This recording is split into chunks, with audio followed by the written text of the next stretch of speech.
ఉన్నది. అంతేకాదు ఆరాధన అనేది ఒక వ్యక్తి తన అంతరంగంలో ఉన్నటువంటి భావాల్ని వ్యక్తపరిచేది అనేది చెప్పడం అనేది కూడా చాలా ఆశ్చర్యంగా ఉంది. అంతేకాకుండా ఆరాధించే వ్యక్తిని దేవుడంట ఒక సొంత పేరుతో, ఇంకెవరో పిలవరు ఆ పేరు, ఒక సొంత పేరుతో, దేవుడే తన సొంత పేరుతో ఆ వ్యక్తిని పిలవడానికి ఇష్టపడతాడు అన్న మాటలను కూడా చాలా ఆశ్చర్యంగా అనిపించింది. అంతేకాకుండా ఆరాధన ప్రార్థన రెండు ఈక్వల్ చేసి ఆరాధిస్తే చాలా అద్భుతాలు చూస్తాము అనేది అన్న చెప్పారు.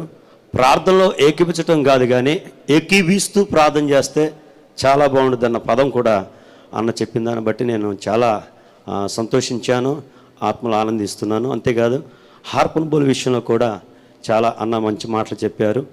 ఏంటంటే హార్ప్ అండ్ బౌల్, హల్లెలూయా, ప్రార్థన